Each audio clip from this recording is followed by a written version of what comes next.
देशवासियों नमस्कार। स्वतंत्रता दिवस की पूर्व संध्या पर आप सभी को मैं इस राष्ट्रीय पर्व की हार्दिक बधाई देती हूँ। आपसे कुछ घंटों बाद हमारे देश की स्वाधीनता के 80वें वर्षों का शुभारंभ होगा। देश विदेश में रहने वाले सभी भारतीय ये पर्व उल्लास के साथ मनाते हैं। हमारा तिरंगा हमारी स्वाधीनता का प्रतीक है। इसे हम पूरी शान से फहराते हैं। 15 अगस्त 1947 के दिन भारत माता पराधीनता की बेड़ियों से मुक्त हुई। सभी देशवासी स्वतंत्र भारत की नियति के निर्माता बने। हम भारत के लोग अपने सपनों को साकार करने के अवसरों का उपयोग कर सके और भारत को सर्वश्रेष्ठ राष्ट्र बनाने की भावना से कार्य करें, इसी में स्वतंत्रता की सार्थकता है। निष्ठावान विद्यार्थी और शिक्षक, विकास के लिए तत्पर वैज्ञानिक और इंजीनियर, स्वास्थ्य सेवा में कार्यरत डॉक्टर और स्वास्थ्यकर्मी, मेहनती श्रमिक और अन्नदाता किसान अपने प्रयासों से राष्ट्र निर्माण कर रहे हैं। प्रतिभावान खिलाड़ी, शिल्पकार तथा कलाकार, मार्गदर्शक बुद्धिजीवी, निजी और सार्वजनिक क्षेत्र की टीमों के कर्मठ सदस्य, जनहित में सेवारत जनप्रतिनिधि, न्याय व्यवस्था से जुड़े न्यायकर्मी, कार्यनिष्ठ सिविल सेवक, अर्थव्यवस्था में योगदान देने वाले छोटे बड़े सभी निवेशक, निस्वार्थ समाजसेवी और स्वच्छता अभियान के अग्रणी कार्यकर्ता, हमारे सभी सफाई मित्र देश की प्रगति में महत्वपूर्ण भूमिका निभा रहे हैं।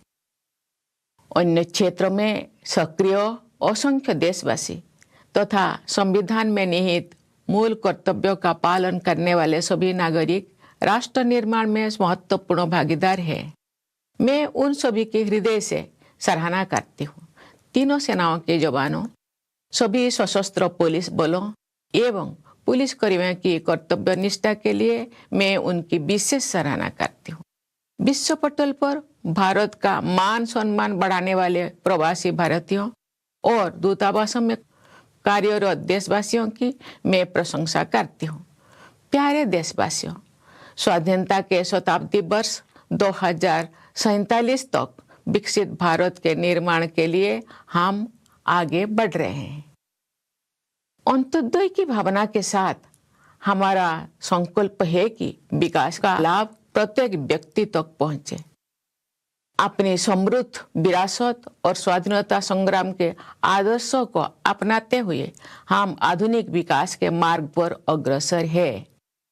वयं राष्ट्रे जागृयाम, ये वेदवाक्य हमें प्रेरणा देता है कि हम राष्ट्र के लिए सदैव जागरूक रहें। हमारे स्वाधीनता संग्राम में संघर्षरत अलग अलग विचारधाराओं के लोगों का लक्ष्य एक ही था, भारत की स्वतंत्रता। स्वदेशी आंदोलन के दौरान वंदे मातरम जन जन का गीत बन गया। राष्ट्रपिता महात्मा गांधी के नेतृत्व में अनगिनत देशवासी स्वाधीनता संग्राम से जुड़ गए। बाबा साहेब डॉक्टर भीमराव अंबेडकर ने समाज सुधार तथा राष्ट्र निष्ठा के उच्च आदर्श प्रस्तुत किए। भारत माता की उन सभी महान संतानों को मैं सादर नमन करती हूँ, जिनके आदर्श पर चलते हुए हमारा देश स्वतंत्र हुआ और आगे बढ़ा। आज 14 अगस्त के दिन को हम विभाजन विभीषिका स्मृति दिवस के रूप में मनाते हैं। हम उन लाखों देशवासियों को याद करते हैं जो विभाजन से जुड़ी हिंसा में मारे गए या विस्थापन की त्रासदी झेलने को मजबूर हुए। सांप्रदायिक हिंसा की वजह से लाखों लोगों को शरणार्थी बनना पड़ा और बंटवारे की विभीषिका सहन करनी पड़ी। फिर भी उन्होंने अपनी पहचान नहीं छोड़ी। जब हमारा देश स्वतंत्र हुआ, उस समय देश के विभाजन के गंभीर परिणामों के साथ साथ 550 से अधिक रियासतों को नव स्वाधीन भारत के साथ जोड़ना भी एक असाधारण चुनौती थी। सरदार पटेल ने राजशाही व्यवस्थाओं को समाप्त करके हमारे स्वाधीन लोकतंत्र में उनका विलय किया। एक कृतज्ञ राष्ट्र की ओर से आधुनिक भारत की एकता के शिल्पकार लौह पुरुष सरदार वल्लभ भाई पटेल की पावन स्मृति को मैं सादर नमन करती हूँ। प्यारे देशवासियों, भारत के लोगों द्वारा निर्मित हमारा संविधान नागरिकों की भागीदारी पर आधारित है। लोकतंत्र की जननी भारत भूमि के निवासियों में जन भागीदारी की भावना सदा से विद्यमान रही है। उस भावना को नई ऊर्जा के साथ हमारे देशवासी आगे बढ़ा रहे हैं। राष्ट्रीय अभियानों को जन भागीदारी से आगे बढ़ाया जा रहा है। ये हमारे लोकतंत्र की प्रेरक उपलब्धि है। प्रतिष्ठा और अवसर की समानता तथा व्यक्ति की गरिमा हमारे संविधान के प्रमुख आदर्श है। आज साधारण पृष्ठभूमि के लोग अनेक क्षेत्रों में असाधारण योगदान दे रहे हैं। इससे मेरा ये विश्वास दृढ़ होता है कि आज के भारत में हर व्यक्ति बड़े सपने देख भी सकता है और उन्हें पूरा भी कर सकता है। हमारे संविधान में कार्यपालिका, विधायिका तथा न्यायपालिका के उत्तरदायित्व का स्पष्ट उल्लेख है। जनप्रतिनिधियों का कर्तव्य है कि वे विधायिका में जन आकांक्षाओं को अभिव्यक्त करें। कार्यपालिका का कर्तव्य है कि जनहित और राष्ट्रहित की नीतियों को कार्य रूप दे। न्याय व्यवस्था से जुड़े प्रत्येक व्यक्ति का ये कर्तव्य है कि अभाव के कारण कोई व्यक्ति न्याय से वंचित ना रहे। हर नागरिक को, विशेषकर वंचित वर्गों के लोगों को समानता के आधार पर सम्मान के साथ समय से न्याय मिलना चाहिए। प्यारे देशवासियों, पिछले एक दशक से कुछ अधिक समय में हमारे देश ने तेज गति से समावेशी विकास किया है। विरासत और विकास के समन्वय को प्राथमिकता दी है तथा विकास में बाधक दशकों पुराने अनेक अवरोधों को दूर किया है। हमारे देशवासी महात्मा ज्योतिबा फुले की 200वीं जयंती मना रहे हैं। महात्मा फुले और क्रांति ज्योति सावित्रीबाई फुले ने सामाजिक न्याय, शिक्षा, महिला सशक्तिकरण और समानता के क्षेत्र में ऐतिहासिक योगदान दिया है। उनके आदर्शों के अनुसार विगत कुछ वर्षों के दौरान वंचित वर्गों को आगे बढ़ाने के लक्ष्य को राष्ट्रीय प्राथमिकता दी गई है। महिलाओं की शिक्षा के क्षेत्र में सफलता के नई प्रतिमान स्थापित हुई है। 25 करोड़ से अधिक लोगों को गरीबी से मुक्ति दिलाने में सफलता मिली है। विश्व की सबसे बड़ी वित्तीय समावेश की योजना प्रधानमंत्री जन धन योजना के तहत लगभग 59 करोड़ खाता धारक बैंकिंग व्यवस्था से जुड़ चुके हैं। उनमें 32 करोड़ से अधिक महिला खाता धारक शामिल है। 80 करोड़ लोगों के लिए निःशुल्क राशन की व्यवस्था द्वारा उनकी खाद्य सुरक्षा सुनिश्चित की गई है। आयुष्मान भारत प्रधानमंत्री जन आरोग्य योजना के तहत 60 करोड़ लोगों को प्रतिवर्ष 5 लाख रुपया तक की निःशुल्क चिकित्सा सुविधा उपलब्ध कराए गए हैं। किसान सम्मान निधि तथा किसान क्रेडिट कार्ड्स से खेती, डेयरी, मुर्गी पालन, मत्स्य पालन और मधुमक्खी पालन जैसे गतिविधियों से जुड़े किसान भाई बहनों को संबल मिला है। विश्व का इतिहास साक्षी है कि सांस्कृतिक आत्मबल पर आधारित विकास गतिमान और स्थायी होता है। आज देश में ये चेतना बलवत्ती हो रही है कि सांस्कृतिक गौरव का भाव देश की संप्रभुता को आत्मिक शक्ति प्रदान करता है। हमारे पूर्वजों ने ज्ञान, विज्ञान, कला, संस्कृति, अध्यात्म और सदाचार की अनमोल विरासत सौंपी है। हम विरासत और विकास के समन्वय के साथ आगे बढ़ रहे हैं। हमारे देश में विश्व का सबसे बड़ा और सबसे अच्छा डिजिटल इंफ्रास्ट्रक्चर विकसित किया गया है। गांव की छोटी छोटी दुकानों में तथा रेहड़ी पटरी पर भी डिजिटल पेमेंट्स हो रहे हैं। विश्व में आधे से अधिक real time digital transactions Bharat में हो रहे हैं। हमारे देशवासियों और सरकार ने मिलकर डिजिटल क्रांति का उदाहरण विश्व समुदाय के सामने प्रस्तुत किया है। टेक्नोलॉजी का उपयोग करके सरकार ने जन कल्याण की सुविधाओं को पारदर्शी तरीके से जन जन तक पहुंचाया है। हमारे देश में हाईवेज, वाटरवेज, रेलवेज और एयरवेज के रूप में आधुनिक इंफ्रास्ट्रक्चर का अभूतपूर्व विस्तार हुआ है। इससे नए उद्यमों के लिए अवसर उत्पन्न हो रहे हैं, नए रोजगारों का सृजन हो रहा है तथा निवेशकों का विश्वास बढ़ रहा है। प्यारे देशवासियों, विश्व के अनेक क्षेत्रों में युद्ध एवं अस्थिरता का सभी देशों पर प्रभाव पड़ रहा है। ऐसी परिस्थिति में भी हमारे देश की अर्थव्यवस्था सबसे तेज गति से बढ़ती हुई प्रमुख अर्थव्यवस्था के रूप में आगे बढ़ रही है। आर्थिक अनुमानों के अनुसार भारत की विकास दर विश्व की औसत विकास दर की तुलना में दोगुनी से अधिक रहेगी। आत्मनिर्भर भारत अभियान से हमारी आर्थिक प्रगति और राष्ट्रीय सुरक्षा का आधार मजबूत हुआ है। आधुनिक विकास के मार्ग पर आगे बढ़ने के साथ साथ पर्यावरण संरक्षण के क्षेत्र में भी भारत विश्व स्तर पर अग्रणी योगदान दे रहा है। सस्टेनेबल डेवलपमेंट गोल्स 2030 के कुछ लक्ष्यों को हमारे देश ने समय से पहले ही प्राप्त कर लिया है। रिन्यूएबल एनर्जी के विकास को पिछले कुछ वर्षों में अभूतपूर्व गति मिली है। हमारे विदेश नीति देश हित पर आधारित है। शांति, सहयोग, संवाद तथा वसुधैव कुटुंबकम के आदर्श हमारी विदेश नीति के स्तंभ हैं। आर्थिक सहयोग बढ़ाने तथा पारस्परिक संबंधों को और प्रगाढ़ बनाने के लिए हमने अनेक देशों के साथ फ्री ट्रेड एग्रीमेंट्स किए हैं। ग्लोबल साउथ के देशों में हम अग्रणी भूमिका निभा रहे हैं। विश्व पटल पर हमारे देश का सम्मान बढ़ा है।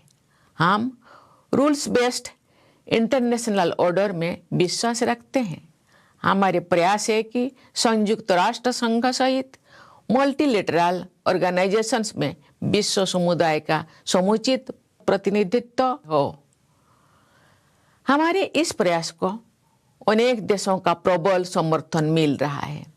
प्यारे देशवासियों, प्राकृतिक संपदाओं पर हमारी भावी पीढ़ियों का भी उतना ही अधिकार है जितना हमारा है। हमें यह सुनिश्चित करना है कि हमारे किसी भी कार्य से आने वाली पीढ़ियों द्वारा इस अधिकार के प्रयोग में तनिक भी कमी ना हो। हमारा प्रयास होना चाहिए कि हम उनको और अधिक समृद्ध प्राकृतिक संपदाएं प्रदान करें। पर्यावरण संरक्षण के प्रति हमारी आस्था हमारी परंपरा का हिस्सा है। संताली भाषा के एक सरल गीत में हमें गहरा संदेश मिलता है। पंडित रघुनाथ मुर्मू द्वारा रचित उस गीत के कुछ शब्द इस प्रकार हैं। दारे गुजु कान नेलते मीरू चणे राग बया दाया हायागे गुजु कान अबुआ जेती धर्म दारे चेदा बाबन राग बया आबो ओना नेलते। इस गीत में एक पेड़ के पूरी तरह सूख जाने के कारण रोते हुए एक तोते का वर्णन करते हुए कवि कह रहे हैं, हे मेरे भाइयों, मरते हुए पेड़ को देखकर तोता पक्षी दुख भरी आवाजों में रो रहा है। हे मेरे भाइयों, मानव संस्कृति रूपी वृक्षों का विनाश होता देखकर हम मानव समाज के लोग विलाप क्यों नहीं कर रहे हैं। इस गीत का संदेश ये है कि सभी मनुष्यों को मानवीय मूल्यों और प्रकृति के संरक्षण के लिए तत्पर रहना चाहिए। एक हरा भरा पेड़ मानव समाज के नैतिक और स्वस्थ रहने का प्रतीक है। एक पेड़ माँ के नाम तथा लाइफस्टाइल फॉर एनवायरनमेंट यानी लाइफ जैसे अभियानों की भावना के अनुरूप सभी को पर्यावरण संरक्षण के लिए व्यक्तिगत और सामूहिक प्रयास करना चाहिए। मेरे प्यारे देशवासियों, मुझे ये देखकर बहुत प्रसन्नता होती है कि शिक्षा के क्षेत्र में हमारे बेटियां प्रभावशाली प्रदर्शन कर रहे हैं। साथ ही कृषि उत्पादकता बढ़ाने में योगदान देने वाले ड्रोन दीदी से लेकर वायुसेना में फाइटर कॉम्बैट लीडर बनने तक विभिन्न क्षेत्रों में महिलाओं की भागीदारी बढ़ रही है। हाल ही में ग्लासगो में संपन्न हुए कॉमनवेल्थ गेम्स में भारत के कुल 13 स्वर्ण पदकों में 8 स्वर्ण पदक बेटियों ने जीते हैं। महिलाओं की आर्थिक आत्मनिर्भरता बढ़ रही है। स्वयं सहायता समूह की 10 करोड़ से अधिक महिला सदस्य है।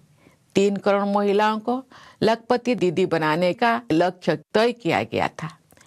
इस लक्ष्य को प्राप्त किया जा चुका है। अब हमारे देश 3 करोड़ महिलाओं को नई लखपति दीदी बनाने के लक्ष्य की ओर अग्रसर है।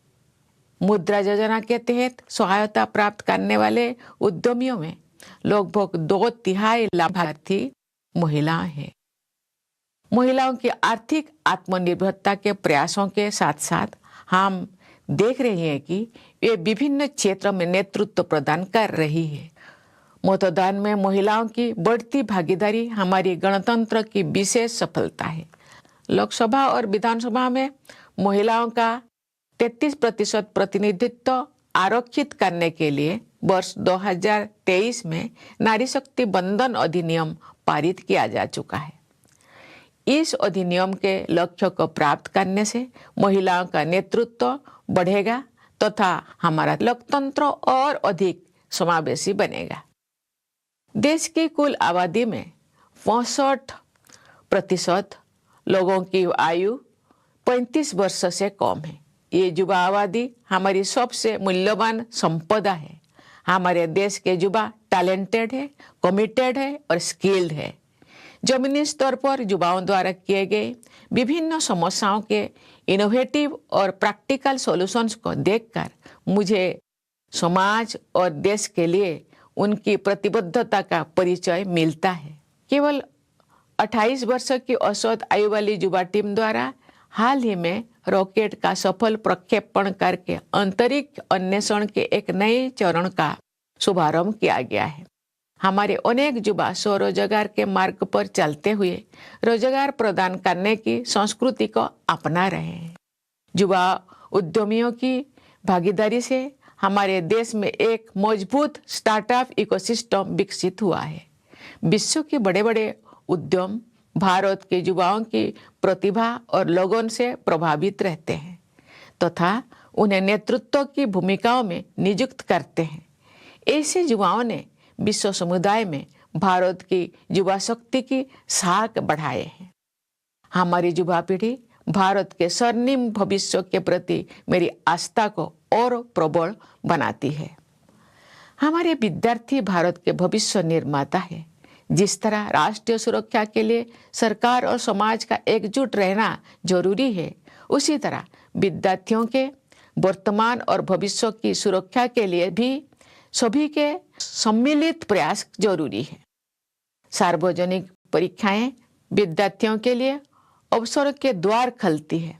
इसीलिए सरकार इन परीक्षाओं में सुधार के लिए व्यापक कदम उठा रही है। इन सुधारों का उद्देश्य है कि सार्वजनिक परीक्षाओं में अनुचित साधनों पर पूरी तरह से अंकुश लगे, परीक्षा प्रणाली और अधिक पारदर्शी तथा युवाओं के लिए सुरक्षित एवं भरोसेमंद हो। सरकार के प्रयासों तथा नई आर्थिक गतिविधियों से युवाओं के लिए अनेक प्रकार के नए अवसर उत्पन्न हो रहे हैं। ऐसे अवसरों के बारे में जानकारी प्राप्त करके हमारे युवा सफलता के नए मार्ग चुन सकते हैं। हमारे युवाओं का शारीरिक एवं मानसिक स्वास्थ्य देश के भविष्य का आधार है। परिवार और समाज की भी जिम्मेदारी है कि हमारे युवा उत्साह के साथ आगे बढ़ते रहे। खेल कूद को युवाओं के विकास और राष्ट्र निर्माण के माध्यम के रूप में अपनाया जा रहा है। खेल